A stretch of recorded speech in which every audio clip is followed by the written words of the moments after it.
Welcome to Building Something Admirable, the podcast that takes you behind the scenes of how to start a healthcare-related business. I'll share each step that we took to establish our now thriving practice at Meyer Medical, including our highs and lows, insider advice, and real-life lessons in every episode. Good evening, budding medical entrepreneurs. This is Alex for the Building Something Admirable podcast. Got some updates for you on the ongoing saga of burnout management, career transitioning, resignation, etc. So, let's continue. Now, as the last episodes here detailed, we have been stretched really thin between the practice and my inpatient job at a location which will remain not named, given some potentially whatever. But what's going on now is discovered after the fact that another one of the physicians, who is administratively my boss technically, did not actually put in his notice in response to me. Evidently he actually had put it in the night before, and we just completely coincidentally gave our resignation letters within 12 hours of each other, more or less. So that's kind of weird, and I don't know how to Occam's razor that one. I'm guessing it's something to do with the end of the month and it being summer and both of us being burned out, whatever. However, it means that if we left, that would be 3 physicians and 1 nurse practitioner down immediately, potentially followed by another physician who wanted to change sort of already and wasn't loving the idea of starting fresh here with a whole new physician team. So not loving the idea of starting over with fresh colleagues in an environment she may or may not have already been enjoying. So now the higher up administration is potentially staring down the barrel, I'm sorry for the gun metaphor, of having to revamp their entire physician staff, which is a daunting prospect given the already difficult recruitment environment that these hospitals often find themselves in. You know, there's a physician shortage everywhere, particularly in rehabilitation medicine on the inpatient side because of call. So this goes back to a proposal I'd made last year for a way of fixing the call situation. That kind of fell by the wayside. I'm not going to make accusations or speculate as to what happened there, but suddenly they're motivated and received an offer today for a higher salary on the administrative side to take over the medical director role. And that's kind of where we are now. Mind you, this was nothing about money directly. I wasn't leaving because I felt undercompensated here. It was because truly there was not enough time in the day to do the things that Admire requires to grow. And at some point, it's not about the money, it's about the growth of the company and that being the avenue by which, you know, career satisfaction. But then also, you know, the only point of the money would be to fund other stuff, okay? So I would stay on just for the more money if it was enough to cover scribes and to cover an on-call service or to hire someone exclusively to cover call. because that's the problem. These things are all taking up a lot of my time, and time is the one thing I can't get more of. I can get more money, elsewhere if we just, increase our output, whatever. But I don't have a lot of time in the day, and I find myself at 9:30 p.m. driving home because I spent the day talking about this stuff, writing notes, going to the gym briefly, so pardon the gym attire. That's my decompressing time in between my office work and office meetings before I head back to finish my freaking documentation.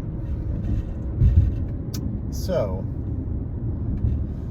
that being said, if there were a way to fund those things, I wouldn't even really need much in the way of salary. And again, the salary bump, that I would still need something, would just go towards giving us a financial breathing room.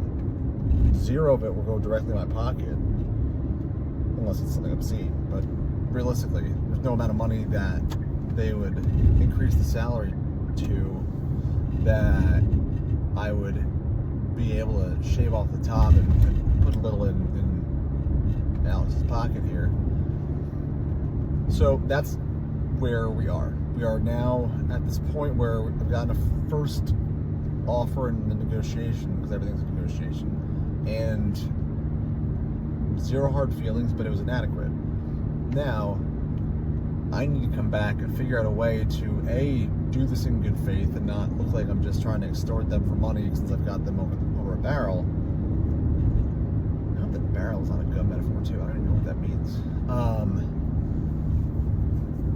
And B, make it, a reasonable request. But that being said, there are ways that we could probably make this a huge win for Admire, right? So how could we possibly get what we need without requiring a ton of extra cash from the hospital? Well, with 2 open internal medicine spots, if they let me, I don't know why they wouldn't, but if I can hire one new nurse practitioner to cover some of Angela's clinical duties so she can spend more time at the office, and if I can hire another NP to do all the internal medicine side of things, then that frees up Angela. Let me see, that math doesn't want to work out though. Alright, well basically we need to hire 2 people at least to cover the internal medicine side of things, and ideally someone that'll help me out with the rehab medicine side of things so we can relieve Angela of that burden.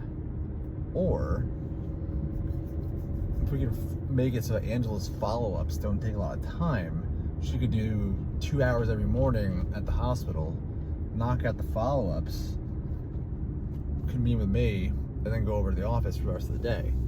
I could stay and do all the administrative stuff in the morning, see the consults, and then head to Admire for the rest of the day. And if we have scribes who do all the documentation for us, I could hire 2 NPs to do the internal medicine side of things. Well, yeah, to split the internal medicine side of things. And if they're okay splitting call between the 2 of them and the other physician that's there, I would have to compensate them more because of the increased call burden.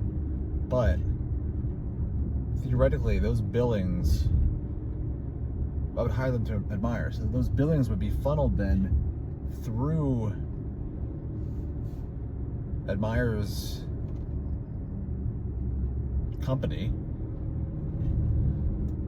and we pay out the salary to NPs. The NP going salary is not at the level of an MD, of course, but given the overhead and the burden that we'd be relieving of any independent person, we could bring folks in and get a nice differential there between salary and compensation. So we can essentially take what was a fragmented medical staff that weren't aligned, wipe everybody, and put the new folks all under Admire, staff the hospital with our team. Because we're all on the same page, there's gonna be a lot less infighting, most likely. A, because I would select people we can work with, but B, because our incentives are aligned. And then that also increases the cash flow for Admire, just making it easier to cover when someone has to go away or whatever. That could work. But the big thing is that it needs to make sure that we can actually reduce the workload on Angela and me right now. And that's going to be the hard part to make happen. But if it can work, then I could stay. And if I can stay, then we can continue the long-term vision we'd always had, which was improving the continuity of patients going to this hospital by having the prehab covered, the inpatient rehab taken care of there, and the post-discharge stuff back at the hospital at Admire, thereby improving medical care across the board. Everyone's a winner: patients, the hospital, and Admire. If that works there, then we do the same thing at another location nearby, replicate the model, and keep building this thing out almost as a franchise kind of thing, in which we kind of align incentives with both companies and essentially be a symbiotic parasitic relationship. Well, that's oxymoronic. Symbiotic, maybe barnacles on them, or those little fish that are on the sharks and they swim around and eat the garbage and the sharks are happy too. I don't know. Either way, we could all win, and that's how you do a negotiation like this. You got to make sure everyone's a winner, and there's going to be some compromise, so not everyone's going to be super happy necessarily, but it's a lot better than the alternative of everyone walking away. So it was a bit rambling. I apologize, but I'm thinking in real time on this one because this is happening day by day, and I'd love to keep these videos coming in real time so I can give you, live reactions to all this stuff. Makes it more interesting, and also can simulate when you may be in a similar situation in whatever business you're in.